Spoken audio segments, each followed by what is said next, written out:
Hey everybody, it's Cameron with Surfboards.com.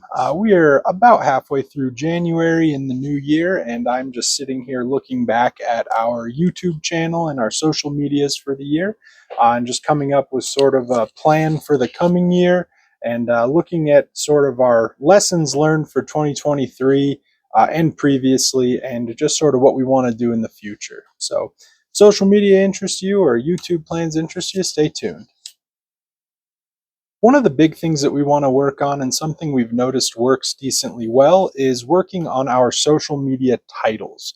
So, for example, something that it is titled a bunch of numbers and letters, or just titled like the date, probably not going to be as intriguing or do as well as something that is titled like the top 10 most needed surf items of 2022, or, five must haves for 2024.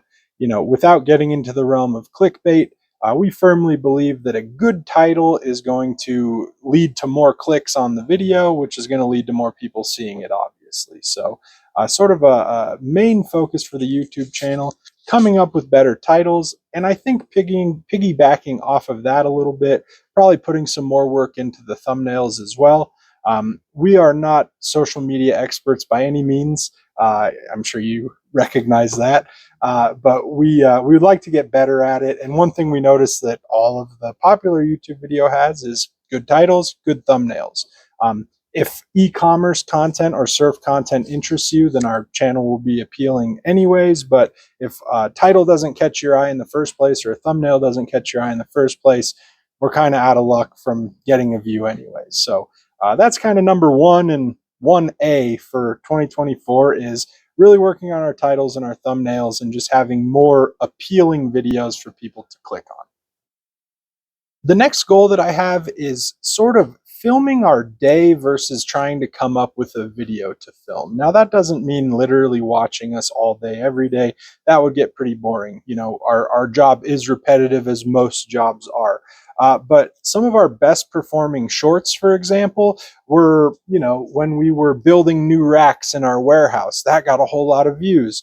Some of our coolest looking videos, in my opinion, are like our time-lapse videos, where you get to watch a shipping time-lapse where you basically see us work an entire day in 40 seconds or whatever, because it just zips through. You see piles of stuff build up really high, you see them shrink down. Those are kind of the coolest looking videos. And then, yeah, random ones like, our boss brought us Qdoba one day. That got a ton of views.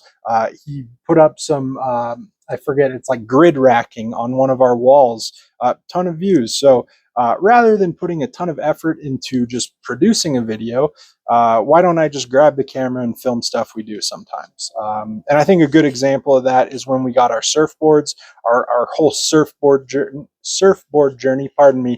got a decent amount of views and interest because, A, it was appealing, like, oh my gosh, these people are getting a ton of surfboards.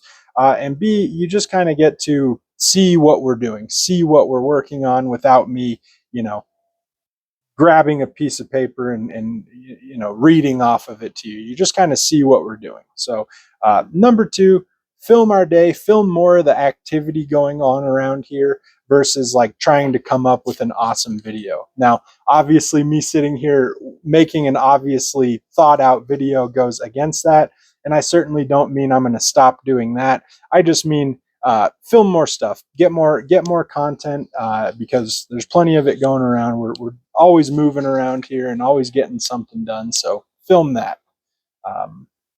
Kind of piggybacking off of that, but for number three, more is better than less. And I don't mean in a spammy way. Like, I'd hate to be making 5 shorts a day and 2 videos and really just like never give one of them a chance to have anybody get interested, because it's like, oh, surfboards posted for the 50th time today. Like, people would probably get kind of annoyed at that.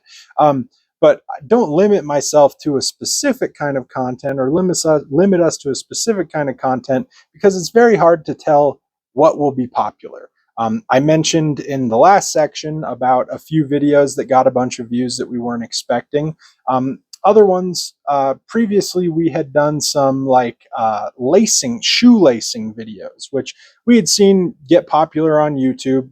It's no surprise to anybody that a lot of video making on YouTube is trying to figure out what is popular right now, what are people interested in. And that might come off as like copying, and it kind of is, to be honest, but you just have to find trends and hope that people are interested in what you are doing. If I'm saying, oh no, let's only make this kind of video today, well, why not make two videos and see which one does better? I would have never expected a shoelacing video to be getting hundreds of thousands of views on TikTok, but for whatever reason it is. So don't limit myself to content specifically related to just our warehouse operations or just our specific surfboard, but kind of spread out a little bit, find what works and copy it. So number three, more is better than less. Don't limit myself too much, and just try to come up with fun stuff to make videos about. The fourth thing I'm going to be working on in 2024 is just trying to use different formats, coming up with different ways to make the videos.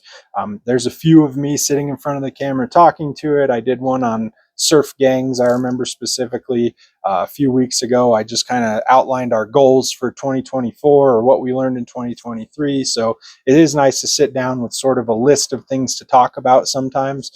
Even though I keep looking at my computer screen, it just feels natural because there's just like a very basic list of talking points. I don't have a script or anything, but for whatever reason, when I'm in front of my computer, it just feels natural to look over there. Whereas when I'm walking around with the selfie stick out in front of me, talking to the camera, showing you guys all around the warehouse, that kind of feels a little more natural. It's probably closer to the kind of content I would watch if I was watching YouTube Shorts. It's just somebody sort of honestly talking about what's going on, walking around their place of business, showing me what's inside the bins, showing me what's on the ceiling, showing me all the surfboards we got. I do enjoy making those. And then other than that, there's sort of like point of view videos. Like, here's me walking around showing you guys the tables and the boxes and everything without me in it. So there's certainly more types of videos to make than those three, and that's kind of going to be one of my goals going forward, is find different ways to make videos, see what works, and double down on it. As we've talked about in other topics, is if it works, make it work really well. So 2024, expect to see some different content types, maybe some more photography based stuff, or maybe some more short based stuff, or who knows what it's going to be. But don't just settle into one type of content, which I've definitely been guilty of, and sort of try to figure out what works better than what I've been doing. So 2024, new types of content. And that's really it for social media. We're absolutely not experts, as you can see from our follower counts and subscriber counts and view counts. We're not the hottest channel out there by any means. And I certainly don't mean to be speaking as some authority on how to do better on social media. These are simply our plans and how we hope to get better on social media. When I make this video a year from today, I might be telling you the same exact things. I might be telling you, everything I did didn't work at all, or maybe it all worked really well and we're, the most popular blank short making channel. Obviously I don't expect that, but really, sky's the limit and we might as well try. So those are our plans. If you have any advice for us, we'd love to hear it. We are novices, like I've said multiple times in this video, and we certainly know that a lot of people watching our videos or interacting with our videos are way more versed in the social media space than we are. It is the new year, so I hope everybody's having a fantastic new year. Hope everyone's meeting their goals. And, if you had a resolution, I hope you're sticking to it. My boss was telling me yesterday it was like National Quit Day or something like that. And I initially thought, oh, that sounds good, like National Quit Smoking or whatever. No, it was a national day when everyone gives up on their resolution. So I hope you're not doing that. If you did, pick it back up. We believe in you. Check back for more content. I think my next video is going to be outlining sort of our biggest challenges of 2023, letting you know what didn't work for us in 2023 or any struggles we ran into. Nothing huge, but just some interesting stuff that you don't hear about in the day-to-day videos. So once again, Happy New Year. Thanks everybody for watching, and I hope you have a fantastic year ahead of you.